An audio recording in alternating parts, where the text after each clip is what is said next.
Lots of goings on in the NBA. The Pistons. Wow, the Knicks beat the Heat. They're going to win the NBA championship. Melo tried to play defense. So did Amari Stoudemire. All sorts of stuff going around the league. Let's talk to our buddy Kevin Burke from HoopDoctors.com. Hey, man. What's up, Kev? Hey. Another boring week in the NBA, my friend. Not much happened, huh? No. Now, I said this earlier. I know the Pistons, someone wants to buy them. Why, I don't know. But they're going to be sold. And if I'm the new owner eventually, what I do is I bring in Joe Dumars, I bring in John Kuster, I bring in those guys who did their protest. We all get in the room together. I go, guess what? You're all fired. Bye. All you can go. All you leave. All of you just go I'm done with all of you. See you, bye. And I just start this whole, I'm telling you, that whole organization needs a colonic, buddy. Yeah. I mean, I would keep Joe Dumars probably more so out of good faith. I mean, he was the architect for that championship run. And then he's the architect of tearing it apart, though, Kev. Yeah, I guess. I mean, in fairness to him, the pieces are still there. I mean, the Richard Hamilton is still there. Tayshaun Prince is still there. Ben Wallace, albeit he's like barely, walking right now. Ben Wallace, but he's still there. I mean, the guys are still there. They had to trade the Chauncey for the AI. That's really where the wheels kind of fell off the wagon. So to speak, I will totally agree with you. Yes. Yeah, that's what happened. And then you really, I mean, I'm jumping ahead, but you see Chauncey's value still. My goodness, at age 34, what he's doing for the Knicks. I don't want to jump ahead, but are they going to win a championship? We'll see. I don't know. But that game last night was certainly exciting. But the Pistons, I mean, going AWOL with the players, I mean, when do you ever that just seems like some sort of fairy tale, some sort of movie, it seems like out of the 90s or something. I don't know whenever you see something like that. But, I mean, the coach has to go. I mean, the guys are not buying into a system. They don't want to go to practice. You can't fire all the players. So, unfortunately, he's going to be the sacrificial lamb in all this. And you see, and there's some people who are saying, and I agree, like Kuster, obviously, fair or not, sorry, John, here's a handshake, give me a hug, here's a gift certificate, go to the local steakhouse, whatever, go see Eminem. But it didn't work for him. And is it fair? Is it not fair? Who knows? But sometimes life ain't fair. He's got to go. But I'm telling you, I know it's a players' league. I get it. And we all know that. You ask Paul Westhead, he's still going, Magic doesn't want me? But at the end of the day, when you have guys who are pulling the mutiny card on you, especially guys who at this point, look, Tracy McGrady, he was good 5 knee operations ago. Rip Hamilton, God love him, all he can do now is shoot jump shots with his goggles on. There's not a whole lot he's bringing anymore. Chris Wilcox is a bust. We can go down the line. I mean, the 2 rookies, whatever. But it's not like losing these guys is going to kill your franchise. At this point, it's almost, to me, and I know they won't do it because nobody's got the cojones to do this anymore. I do what the Philadelphia Eagles did to T.O. Hey, guys, thanks for showing up. You can go home now. We're just going to bring guys out of the stands because we can't have you here if you can't respect the authority, whether you think it's good or not. Oh, yeah, no, I'm definitely not agreeing or siding with the players. That's, it's very... that's unprofessional. I mean, you guys get paid how many millions of dollars to just show up for practice. Whether you agree with the guy is implementing or you think he's a jerk or not, I mean, you got to show up. You cannot just – there's other ways to express your distaste with the coach, other ways to secretly run a guy out of town, secretly get a guy fired. We saw Jason Kidd did that with Byron Scott. We saw that there in New Jersey. But there's other ways to go about doing that than that. I mean, these are grown men. That's in high school. It's very, very Bush League. I mean, very disappointing. I'm surprised, as far as just personnel-wise, I'm surprised like a Richard Hamilton didn't get traded at the deadline.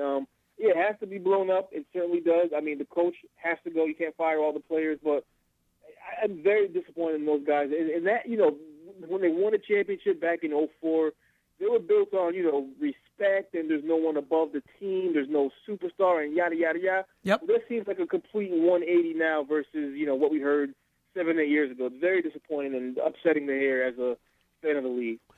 Kevin Burke, HoopDoctors.com, Sports 630 KIDO, KIDOAM.com. Terry Fortune. Look, I'll give the Knicks props. They go into Miami. They beat the Heat. They were down by, 15? Then the Knicks go on a 16-0 run to take the lead at the half, and then, they pulled the game out late. Amari Stoudemire blocked his first shot since 1999. Come on, man. Carmelo Anthony actually said, I'll try to play. How do you, defense? Well, what is that? Oh, you guard? I'll try it. I will give the Knicks a lot of credit last night for winning that game. But here, and we always, because it's such a long season, we make too much from game to game just because we do, especially when superstars get together. So, do we just look at that as on that night, the Knicks, give them credit for coming back, for winning the game, for doing what they had to do to dump the, quote, big three? B, do we say, hey, wow, this could be a game where the Knicks can build upon it and move on, and if they do damage later in the year, they can look back on this come-from-behind win in Miami and say that was a turning point? Do we just say, C, the Heat just can't beat a good team? I'm going to go a little B and sprinkle in a little bit of C as well. D. Can I do that? Can I take the easy way out? Bro, you can mix whatever you want. You can throw D in there. I didn't even make any D's. I don't care. It's all good. I mean, yes, it was another game on the schedule, yes. But how can you not tell that had playoff atmosphere written all over it? I mean, these guys wanted to win. I mean, I'm surprised Amari didn't get another technical. I mean, he's one more away from getting suspended for a game. But right. It had playoff atmosphere, man. I mean, it was Melo and Amari, like you said, they played D. The fact that they played D shows you that they took this as a game that's not just a regular game on the season. This is the big three. The Knicks are trying to form their own big three. It was more than just a regular game on the season. Not to mention the fact that they lost to the league's worst team, the Cavs, a few days prior, which I'm still trying to figure that out. I think sometimes the Knicks have a tendency to play down to the competition. That's an excuse, but I'm going to go with that. But so it was more than just a regular game. It was a playoff atmosphere. But again, the Heat, they can't beat anybody. They can't beat any elite teams. The Bulls, the Celtics, certainly they can't beat them. The Knicks, they're actually 2-2 against the Knicks. The Knicks are not elite in the East. No. But still, no, I would not want to play the Heat come playoff time. I mean, when you got those two guys. Those two meaning Bosh, pardon me, not Bosh, LeBron and Wade. Right. Those two closers, I still wouldn't want to play them, see them during playoff time. But you still, if you're a Heat fan, you might want to be a little, leery about what's going on down the stretch with this team. You kind of want to get a win against one of these elite teams, whether it's the East, West, North, South, wherever. Be an elite team because right now it's not looking good for Miami. But that was more than just a regular game on the schedule for the Knicks. And solely because they got a new player with Amari Stoudemire, with Carmelo Anthony, and, of course, Chauncey Billups. Kevin Burke, HoopDoctors.com, talking some NBA, Terry Ford Show, Sports 630 KIDO, KIDOAM.com. Two interesting things. A, the Wizards and Mike Bibby got together, and Bibby said, I really don't want to be here. Well, we don't want you here. Let's do a buyout so I can go play for a good team. Mike Bibby not going to play with the Wizards. Rumor is the Heat very interested in Mike Bibby because they need a point guard because they've got Jack. You and I agree. Hell, make LeBron the point forward, but they do not have a point guard for squad. Bibby is a shell of the player he used to be. We all agree with that. Still, but again, he's got to have more than what the Heat have on the roster. Am I right or am I wrong? No, you're right. He is. But Chalmers just seems like he's just out of shape all the time. He just always looks like he's winded and he's tired. I like Arroyo, but I wouldn't necessarily run him out there during the playoffs. Right.